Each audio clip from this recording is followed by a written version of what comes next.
Guys, welcome back to another video. If you're new here, my name is Mimi, and on this channel I react to pop culture news, TV shows, and all of the things. So we are back with another video, and in this video I have a few trending topics that I wanted to talk about because y'all, it's a lot going on. The past couple of weeks, a lot has been happening. So the first trending topic that I want to talk about, and I'm sure you guys have seen it all over. I feel like I'm a little late with this video, is the whole Papoose and Remy Ma, their situation. And we know that Papoose is in a different relationship right now with a young lady named Clarissa. I think that's how you say her name, and she is a professional boxer. And Remy has moved on. She's also dealing with another guy who was a rapper, I believe. And y'all, a lot has transpired these couple of days in the media. So I don't really know what happened, why they separate. But Papoose went live. She went live. I'm not gonna post those live videos because they are super long, okay? So if you wanna see them, they're still on their social media platforms. Remy Ma still have the videos up. Papoose still have the videos up. He had a lot to say. But I will talk about first just some of the things that Remy mentioned in hers, and then I'll talk about some of the things that Papoose mentioned. So pretty much, Remy pretty much was trying to say that Papoose was not trying to get a divorce. He ain't trying to like file the divorce papers, and she said that she's done with him, and that's pretty much right. She didn't really get into like details of what really transpired in the marriage or why they are going their separate ways. She didn't really get into details like that. But Papoose had a lot to say in his video. He accused Remy Ma of cheating on him, not just once. He said multiple times she cheated on him multiple times with different men. And then he also said that he wrote like 90% of her songs through the years. And then also Remy called Papoose broke. Like, she called him broke there. She was trying to imply that, you know, she's been the one that's been paying all the bills in the house, in the marriage, for all of the lavish things that we've seen through the years. And Papoose said that how is he broke if he's literally the one. Well, this is what he said. I'm not saying it's fact, but he said that he wrote like 90% of her songs, even though he didn't take credit for them. But he said if you look through his phone, he still have like those songs in his phone. He said just type like a line in her songs and they will come up and the date that he wrote them. And of course, Remy Ma denied those accusations or allegations or whatever. She denied it. She said that it's not true.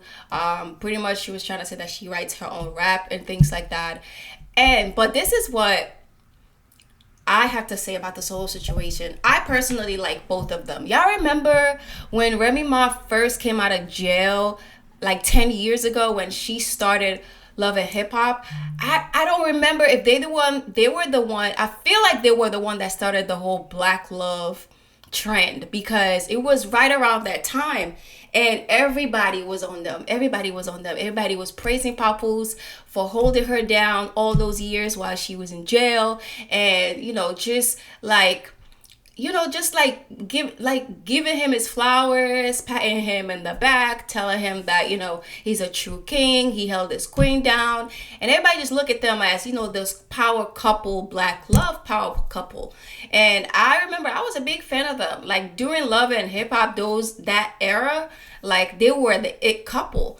And for them to see them go like this at each other on social media, it's just so sad. It's just so sad. There's one thing that Papoose said about her that I kind of believe. I don't know, but I kind of believe, because Remy Ma is denying everything but the cheating allegations, y'all. She is not denying those allegations. She had not come out with a statement and said it's not true.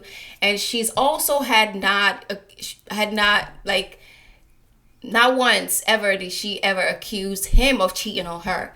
So I'm I'm believing those allegations because I'm like, you denying everything else. If it's not true, then are you saying it's not true? You never cheat on this man, or you only cheat on him once, or what is the deal? But she's not denying those allegations, because so I personally believe those allegations. But this is my thing, though, right? I'm gonna use the word alleged because of the purpose of this video. I don't want nobody to think I'm putting my words in this people's mouth. It's not. I'm just gonna use that word a lot going forward with this video. But if this is my point, my I guess 2 cents, right, about this whole situation. If she was allegedly cheating on him, right? As much as he said that he said that she did it multiple times through the years. My thing is, why were you still with her? And I just thought, if that is true, right? It's giving like weak man, like weak, like he is weak if that's true, because how are you watching these people? He said that he did knock that guy out, the guy that she's allegedly with. He knocked him out for sleeping with his wife. But I'm saying, like, why are you going after the man and not your wife? Why are you not dealing with your wife? If this whole situation is true, right? Like I said, I believe it because Remy is not denying it. But and also, like, I low-key wish Kevin Samuels was still here, because Kevin Samuels would have dragged both Remy Ma and Papoose, because I'm telling you, he would have, like, gathered Remy Ma together and then let Papoose know how weak of a husband that he is. Because I personally don't know any man in real life who would stay with a woman that's constantly cheating on them. I don't know. It gives like a self-esteem issue there. And there's like some type of trauma there. There's some type of, I don't know what it is. And from the back and forth that I was getting from both of them on the internet, it seems like they still love each other. There's still love there. Even though Papoose is dealing with someone, and I don't know if Remy is still actively dealing with that guy, but even though they seem to be dealing with people, it seems like these two still love each other. That's what it seems like. And now I want to talk about Clarissa. Like, Clarissa is the young lady that Papoose is dealing with currently, that he's with. I think he's been with her like 8 or 9 months, something along those lines. She also came on the internet, was going back and forth with Remy Ma, and I'm just like, personally, I feel like she should have just stayed out of it. If your boyfriend is dealing with the whole internet thing with his wife, current wife, they're not ex-wife and ex-husband. They're still married. Up till the day they did that whole shenanigan on the internet, they were still married. I think he filed the divorce the day Remy Ma came on the internet. And I think that's probably what prompted him to go file it. Because I feel like if she never did that, he probably would have never filed the divorce. And I think, like I said, I think he's still attached to Remy Ma. That's what I think.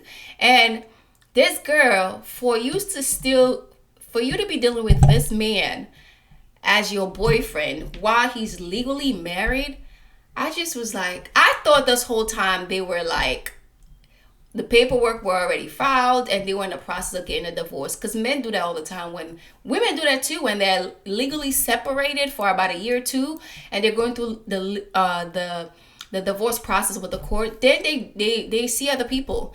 But I'm like, this man had not even filed yet, and this girl was like so proud to be technically a side chick, because this man is still legally married.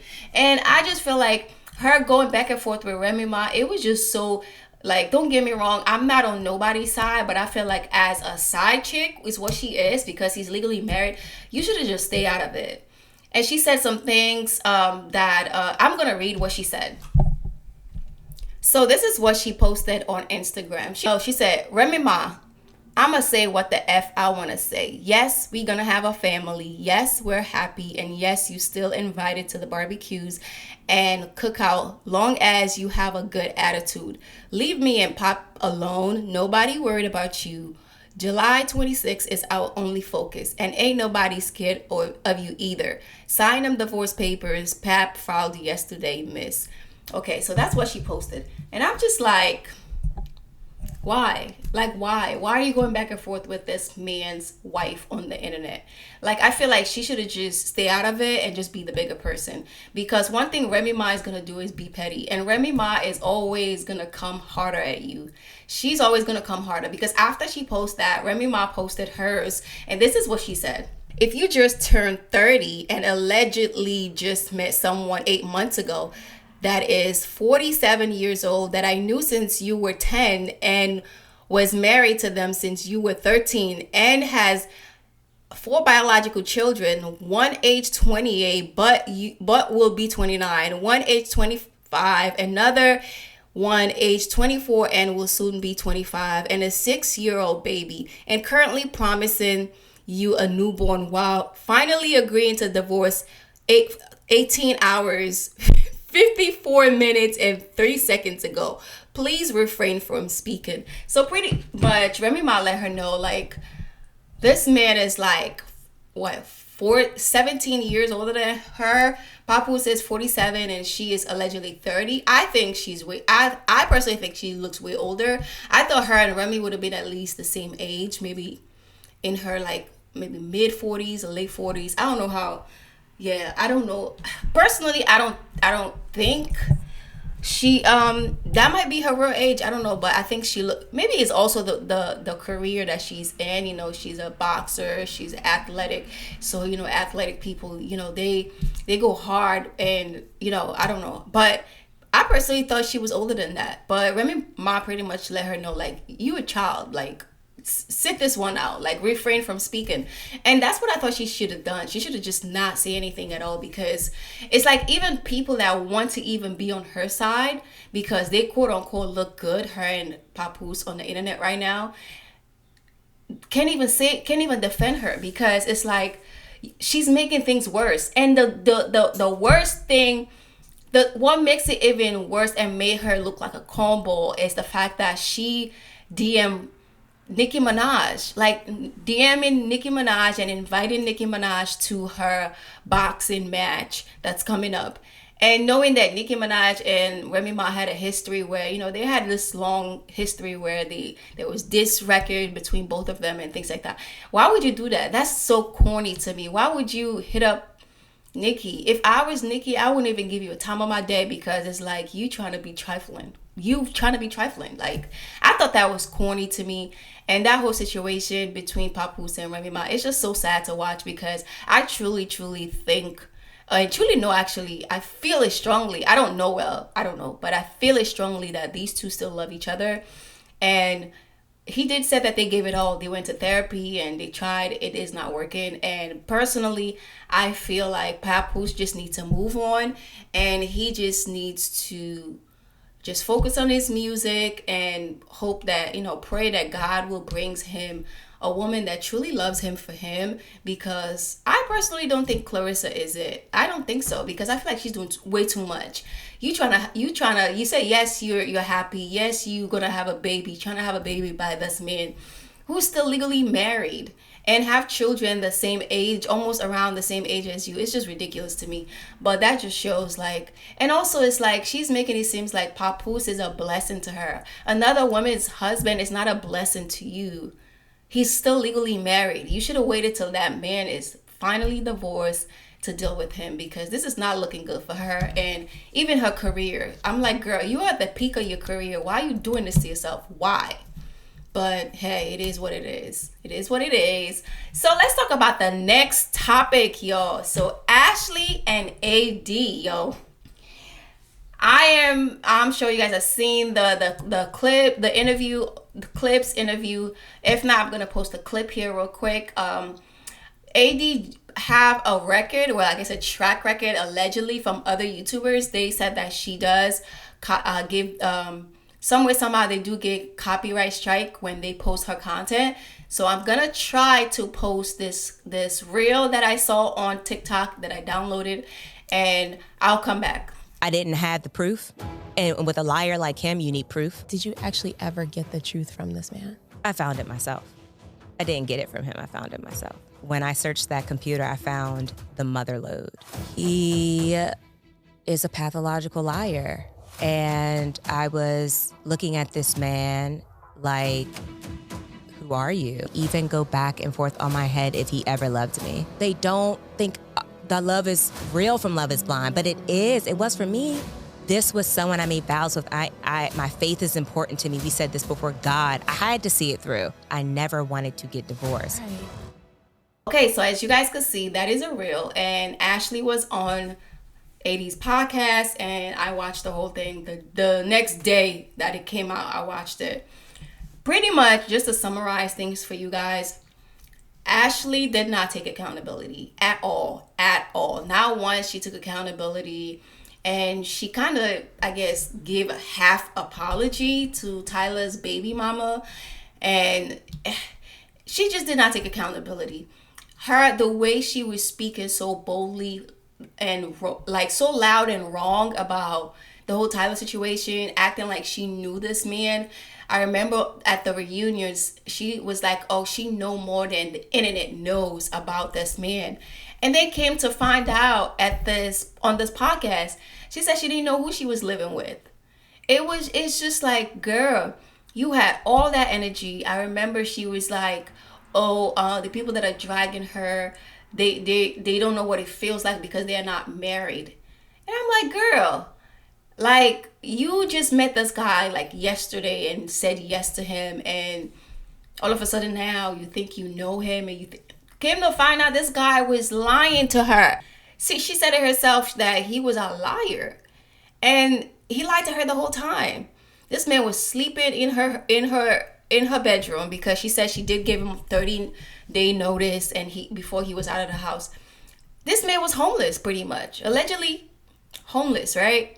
So I'm just like, she did all of that. And the fact that she was referring to his kids constantly, that these kids are sperm donor babies, knowing that these kids were mutually conceived, because Jessie Woo, shout out to Jessie Woo and Ricky did all the work for us. And that's another thing too. She came at Jessie Woo.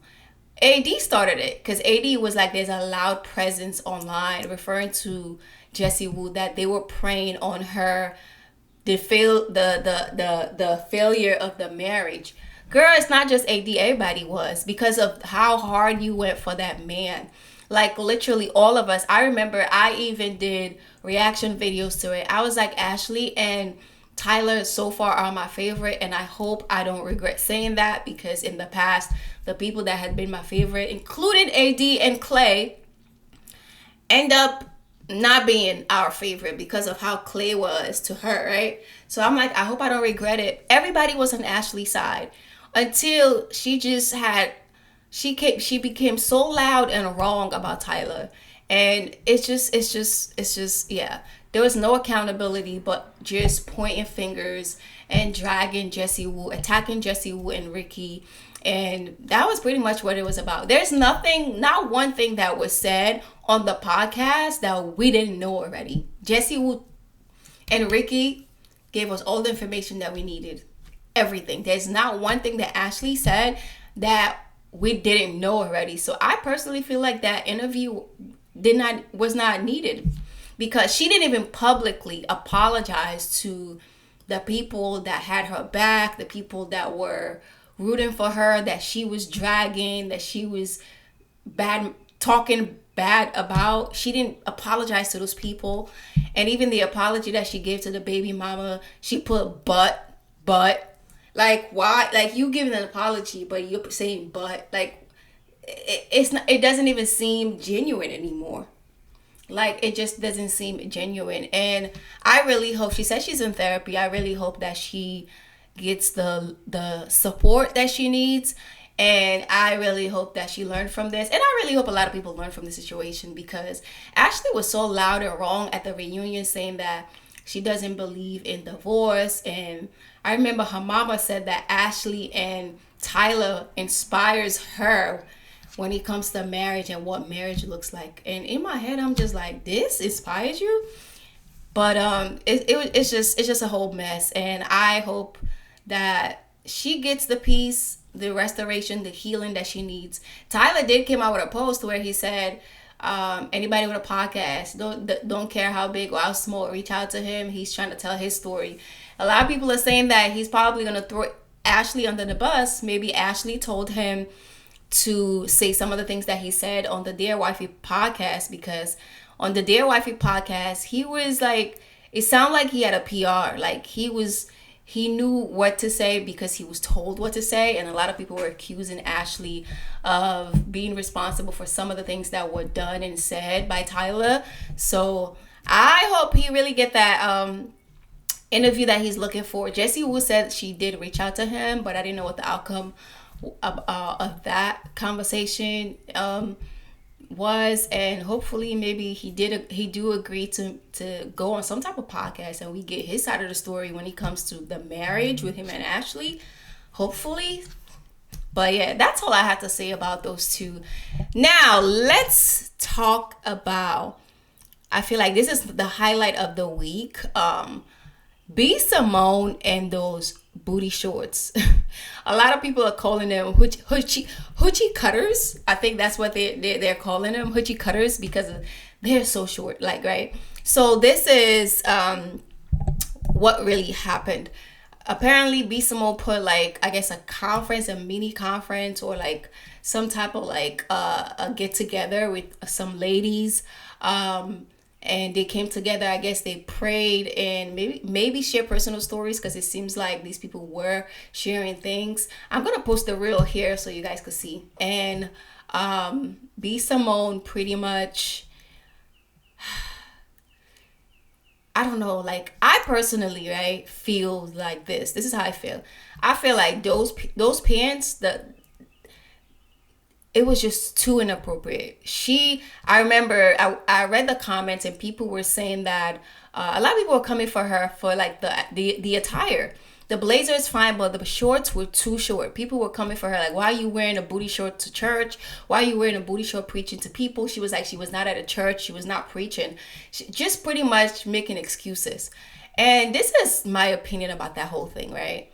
I personally believe that B. Simone has like the heart for God and the heart to reach people and possibly tell her story and her life to reach people, and she has the influence to do that.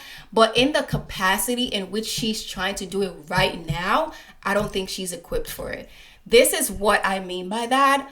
I think when you first give your life to Christ, I made a thread about it, and that thread went viral, and I think she saw it and she blocked me. B. Simone blocked me on Instagram and Threads.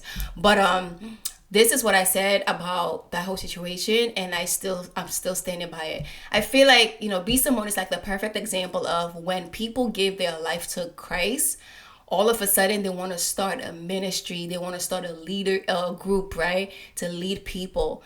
And when you are not equipped to do so when you just became a Christian, because you don't fully know your word yet. You still needs to be discipled.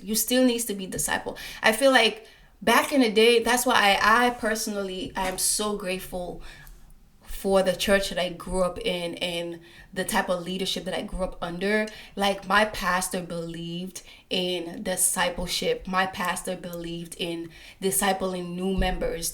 I remember the church I grew up in, there was Sunday school at 9 a.m. and then there is like 11 a.m. service. And then when a new member comes, after the Sunday school period, and then, they will have maybe once a month, they will have a service where they ask anyone that wants to join the church, come to the front. And when they come to the church, they officially join the church. They go through what's called a new membership class. And that new membership class, I believe, is like 3 months. It's like a quarter period.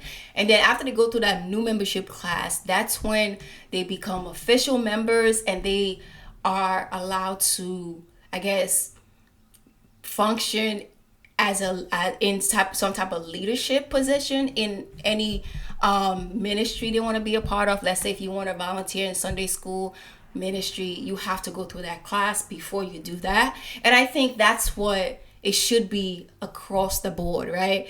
If anybody, you give your life to Christ, the first thing I think you should do is find a local church. be planted in that local church. After being planted in that local church, seek discipleship. Seek discipleship from your leaders, your pastors, people in the church, and join groups and get equipped from like-minded individuals. But nowadays, no, people give their life to Christ. All of a sudden, they want to start preaching on TikTok. They want to start preaching on the internet. It's like you're not equipped.